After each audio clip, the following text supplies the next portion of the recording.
გამოწვევებით და შესაძლებლობებით სავსე 2022 წელი ენერგეტიკის სექტორისთვის CEMEC-მა 2022 წლის ანგარიში გაასაჯაროვა, სადაც CEMEC-ის რეგულირებას დაქვემდებარებული ელექტროენერგიის ბუნებრივი გაზის და წყალმომარაგების სექტორია გაანალიზებული. CEMEC-ის მონაცემებით გასულ წელს წყალუხობის გამო ელექტროენერგიის წარმოება წინა წელთან შედარებით 12.9%-ით, ხოლო 2020 წელთან შედარებით 27.8%-ით გაიზარდა.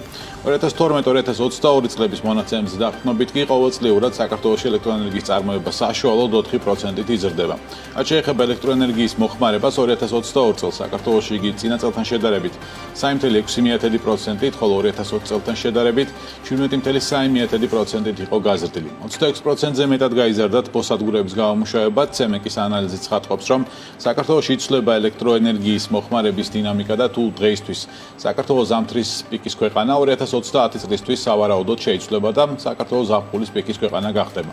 რა იყო CEMEC-ის რეგულირებას დაქვემდებარებულ სექტორებში მთავარი გამოწვევები და რა სასტარტო პირობებით ხვდება ენერგეტიკული ბირჟის ამოქმედებას ელექტროენერგეტიკული სექტორი. CEMEC-ის თავმჯდომარე დავით ნარმანია საქმის კურსის სტუდიაში.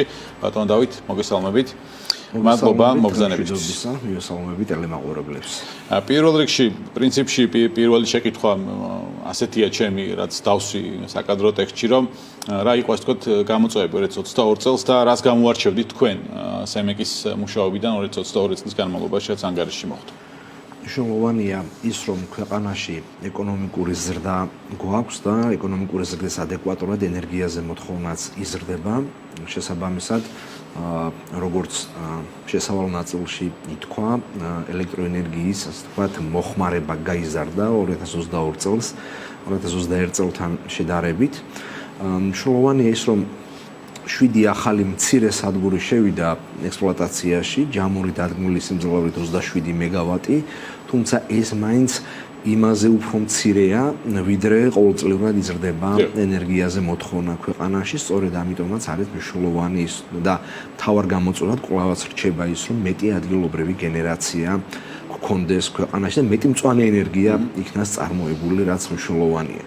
გარდა ამისა, წინა წელი გამორჩეული იყო იმითაც, რომ იმპორტი შედარებით მცირე დაჭირდა ქვეყანას, რომელსაც ორი მთავარი საფუძველი ჰქონდა. ერთი ჩვენს მეზობელ თურქეთში, რომელიც ერთ-ერთი ძირითადი იმპორტიორია, ენერგიის ფასი იყო ძალიან მაღალი ზამთრის თვეებში, 20-21 ცენტიც კი იყო კილოვატ-საათი ენერგია, ზოგიერთ დღიურ, ასე ვთქვათ, ბაზარზე, ზოგიერთ დღესდღიურ ბაზარზე. აქედან გამომდინარე, უფრო ასე ვთქვათ, ეკონომიკურად ეფექტიანი და მომგებიანი იყო, რომ ქვეყანა შემოეტანა გაზი აზერბაიჯანიდან და თბოსადგურების მაქსიმალური დატვირთვით. ამიტომ იყო, ასე ვთქვათ, თბოსადგურების წილი გაზრდა. თბოსადგურების წილი ამიტომაც არის გაზრდილი, რომ თბოსადგურები მაქსიმალური დატვირთვით მუშაობდნენ მთელი ზამთრის განმავლობაში და იმაზე, ასე ვთქვათ, გაცილებით იაფიან ენერგიას აწარმოებდნენ, ვიდრე ეს იქნებოდა იმპორტის შემთხვევაში. ამან მეორე მხრივ გაზზე მოთხოვნა გაზარდა ქვეყანაში, სწორედ ამიტომაც 2022 წელს უფრო მეტი გაზი იქნა შემოტანილი ვიდრე სხვა წინა წლებში, თუმცა გაზის, ასე ვთქვათ, მოცულობის ზრდა არ უკავშირდება მხოლოდ იმას, რომ თბოსადგურები მუშაობდნენ დატვირთვით, თვითონ მოსახლეობის გაზის მოხმარებაც არის მომატებული, გამომდინარე იქიდან, რომ სულ უფრო და უფრო ახალი სოფლები ემატება გაზიფიცირებული, ასე ვთქვათ, დასახლებების ჩამონათვალს და სულ უფრო მეტი ოჯახი, ასე ვთქვათ, მოიხმარს ბუნებრივ აირს. გარდა ამისა, გასულ წელს, ასე ვთქვათ, გაზით გათბობის დღეების რაოდენობა უფრო მეტი იყო ვიდრე წინა წელს, ანუ ცოტათი უფრო ცივი ზამთარი იყო ვიდრე, ასე ვთქვათ, ეს იყო ერთი წლის წინ. აქედან გამომდინარე, კი ბატონო, შესაბამისად ბუნებრივ აირზე მოხმარება, ასე ვთქვათ, გაზრდილია ქვეყანაში. თბოსადგურების და ზოგადად ჰიდროელექტროსადგურების ნაწილს რო გავყვეთ, ამ ჭრილს რო გავყვეთ, გასაგებია დატვირთვა რატომ გაიზარდა თბოსადგურების, იმიტომ რომ იმპორტის ნაწილში ძვირი იყო და ეკონომიკურად მომგებიანი უფრო ის იყო, მაგრამ მომავალში ზოგადად ეს კარგი პრაქტიკა მომავალში არ არის. გჭირდება მეტი გენერაციის ობიექტი, ჰიდროელექტროსადგურები მათ შორის, განახლებადი ენერგიის ობიექტები, რომლებიც რეალურად შეავსებენ. 4%-იანი საშუალო ზრდა არის თუ არა საკმარისი, ალბათ არა. და რა ტიპის ზრდა უნდა ქონდეს ქვეყანაში, რომ დავთვალოთ მოხმარებიდან გამომდინარე, როგორც იზრდება. არ არის საკმარისი 4%-იანი ზრდა, იმიტომ რომ ბოლო წლების განმავლობაში ჩვენი ქვეყნის ეკონომიკა უფრო მეტად იზრდებოდა, ვიდრე 4%-იანი ზრდა და ზუსტად ერთ-ერთი მისდევს ეკონომიკურ ზრდას ელექტროენერგიაზე მოთხოვნა. ამიტომაც, რადგან ჩვენ შედარებით მაღალ პროცენტიანი ეკონომიკური ზრდა გვაქვს, ბუნებრივად ენერგიაზე მოთხოვნაც ადეკვატურად იზრდება ქვეყანაში, ამიტომაც მეტი ადგილობრივი გენერაცია საჭირო, განსაკუთრებით მე კიდევ ერთხელ ხაზს უსვამ მწვანე ენერგია, იმიტომ რომ ჩვენ ასე ვთქვათ ძალიან მნიშვნელოვანი საერთაშორისო შეთანხმებების ხელმომწერი ქვეყანა ვართ, სადაც მწვანე ენერგიის განვითარება მის ხელშეწყობა ერთ-ერთი მთავარი პრიორიტეტია და შესაბამისად განახლებადი ენერგია, როგორიც არის ჰიდრო, როგორიც არის მზის, ქარის, ასეთი ტიპის სადგურები უნდა განვითარდეს. რისი ესე ვთქვათ პერსპექტივაც უკვე არის. ჩვენს ასე ვთქვათ ამ ანგარიში ეს ჯერ ვერ მოხდა, უბრალოდ მოხდა ის რომ შესაბამისი წესებია დამტკიცებული და იმიტომ რომ ეს არის ახალი მექანიზმი, მომდევნო წლის ანგარიში იქნება ასახული CFD მექანიზმი, ანუ ფასტაშოის კონტრაქტის მექანიზმი, რომლის მიხედვითაც მთავრობამ ერთი აუქციონი უკვე გამოაცხადა და ჩატარდა და კიდევ გამოცხადება აუქციონი, რომლის მიხედვითაც, ესე იგი, ამ მწვანე ენერგიის, განახლებადი ენერგიის, ასე ვთქვათ, შესყიდვაზე იყო აუქციონი გამოცხადებული. ხო, პირველ აუქციონზე ინტერესი საკმაოდ დიდი იყო, ბევრი განაცხადი შევიდა, დასრულდა, ვნახოთ ახლა პროექტების ნაწილში როგორ იქნება, მეორე აუქციონსაც ხადია რომ ველოდებით. ამ შემთხვევაში გენერაციის ობიექტები, ასე ვთქვათ, ერთია, მეორე ნაწილია, თქვათ, მოხმარების ზრდა. აი ამ პროცესში, ასე ვთქვათ, ამ პროცესს მე ვახსენე რომ ზამთრის პიკური ქვეყანა ვართ და შესაძლებელია თუ არა, თქვათ 2030 წლისთვის ზაფხულის პიკური ქვეყანაც ვიყოთ, თუ გენერაცია შესაბამისად არ გაიზარდა. გამომდინარე იქიდან, რომ ჩვენი ქვეყნის ასე ვთქვათ ტურისტული სექტორი ძალიან მნიშვნელოვნად იზრდება, ფართოვდება და ძირითადი ტურისტები ჩამოდიან ზაფხულის განმავლობაში, პლუს ცხოვრების დონის გაუმჯობესება იწვევს ბუნებრივად ასე ვთქვათ შენობების გაგრილების სისტემების მონტაჟს, ანუ კონდიცირება გაგრილების სისტემები, რომლებიც საკმაოდ დიდ ენერგიას მოიხმარენ, ეს არის ასე ვთქვათ ეს ტენდენცია რამდენადაც შენარჩუნდება, იმდენადაც ზამთრის პიკიდან ეტაპობრივად გადავალთ ზაფხულის ელექტროენერგიის პიკზე და შესაბამისად უფრო მეტი ენერგიის, ასე ვთქვათ, მოხმარების ტენდენცია არის ზაფხულის განმავლობაში ქვეყანაში. ხო, ეს გაიზრდება ალბათ ყოველწლიურად. კი ბატონო, ამას ემატება ასევე ცუდი არ არის თავის დევნილები, რომლებიც რუსეთ-უკრაინის ომიდან გამომდინარე არიან საქართველოში და ბუნებრივად, ასე ვთქვათ, რადგან სახეზე მყოფი მოსახლეობის რაოდენობას ემატება, ბუნებრივად მათ მიერ ენერგიის მოხმარებას იზრდება და ესეც, ასე ვთქვათ, განმაპირობებელი ფაქტორია. 2022 წელს ტარიფებთან მიმართებით შევახსენოთ მაყურებელს ინფორმაციისთვის, რა გადაწყვეტილებები მიიღო სემიკმა და 2023-ში რა არის გეგმაში. 2022 წელს ჩვენ ელექტროენერგიის ტარიფებს გადავხედეთ და უცვლელი დავტოვეთ, ისევე როგორც ბუნებრივი აირის ტარიფებსაც გადავხედეთ, როგორც დედაქალაქში, ასევე რეგიონებში და დავტოვეთ უცვლელი, ეს ტენდენცია ნარჩუნდება ამ წელსაც ჩვენ ასე ვთქვათ, არ მოგვიწევს ტარიფების გადახედვა და გაზრდა, უბრალოდ ბაზრის გახსნამდე ფორმალურად გადავამტკიცოთ ტარიფები არსებული მეთოდოლოგიიდან გამომდინარე, თუმცა ზრდა არანაირად ასე ვთქვათ, მოსალოდნელი არ არის ელექტროენერგიის სექტორში, რაც შეეხება ბუნებრივი გაზის სექტორს, ბუნებრივი გაზის სექტორში ისედაც 5 წლიანი ტარიფები დავადგინეთ.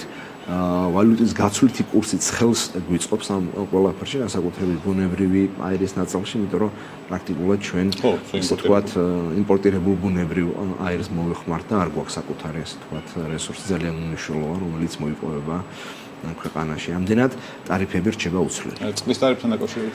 რაც შეეხება სასმელი წყლის ტარიფს, თბილისის, რუსთავის და მცხეთისთვის წყლის ტარიფები ამ წლის ბოლომდეა დადგენილი და კომისიას მოუწევს ამ წლის ბოლოსთვის წყლის ტარიფების ასე ვთქვათ ხელახალი გადაადგილება. თქვენ კონდეთ ხო შეხვედრა თორშტება აკვალიასთან? კი ბატონო, აკვალია, რომელიც არის ახალი ინვესტორი და ძალიან აქტიურად შემოვიდა ჯორჯ მორგან ფაუერის მართვაში და ასევე რუსთავის წყლის მართვაში, იყო მათთან რამდენიმე სამუშაო შეხვედრა, როგორც გეგმა წარადგინეს სამე თუ უბრალოდ სამუშაო შეხვედრა. მათ უწევს საინვესტიციო გეგმის წარმოდგენა ივნისის ბოლომდე, ისევე როგორც სატარიფო განაცხადი უნდა შემოიტანონ ტარიფის დადგენამდე 180 დღით ადრე, როგორც ეს არის ჩვენი წესებით გაწერილი, ამდენად ველოდებით, მათგან ახალ საინვესტიციო გეგმას და სატარიფო მეთოდოლოგიას, პირველად ესე თქვათ მოთელვა გქონდა და შევჯერდით იმაზე, რომ დედაქალაქს მეტი ესე თქვათ ინვესტიცია ჭირდება, იმისათვის რომ ეს მოძველებული წყლის სისტემები გამოიცვალოს და ავარიების რაოდენობა შემცირდეს.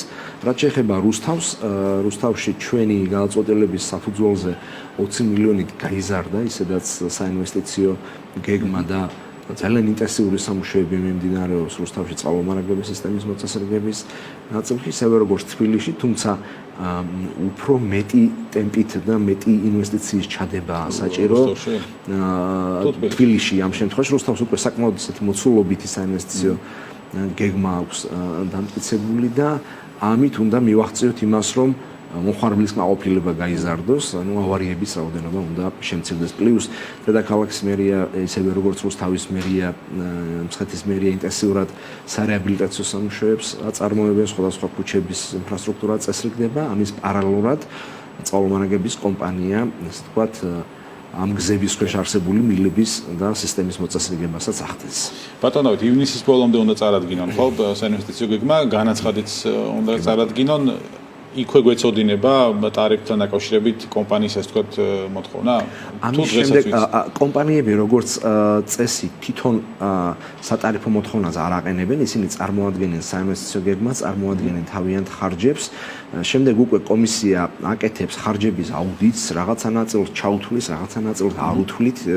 გამომდინარე, ასე ვთქვათ, მეთოდოლოგიიდან თუ რაღაცა პირდაპირ დაკავშირებული არ არის ასე ვთქვათ, წყალმომარაგების და წყალარენების სისტემასთან ესეთი ტიპის ხარჯებს არ უთვალისწინებთ როგორც წესი, ამიტომ აუდიტი ჩატარდება კომისიის მიერ, პლუს საინვესტიციო გეგმა აისახება ახალ სატარიფო, ასე ვთქვათ, გაანგარიშებაში და ამის საფუძველზე დადგინდება წლის ბოლოს, ხო წინასწარ რა თქმა უნდა რთულია პროგნოზის გაკეთება, მაგრამ შემდეგ უკვე დაახლოებით წლის ბოლოსკენ გამოიკვეთება ძირითადი სურათი. კი ბატონო, ენერგეტიკული ბირჟა უნდა ამოქმედდეს, ამიტომ არ მინდა რომ ეს ნაწილიც გამოგჩეს 1 ივლისს, როგორც ვიცი, ჯერ გადაწყვეტილება არის ძალაში, რომ 1 ივლისს ჩაერთვება, აი თქვენ შეხვედრების გექნებოდათ, რამდენად ზად არის ენერგეტიკული სექტორი, რა განწყობებია?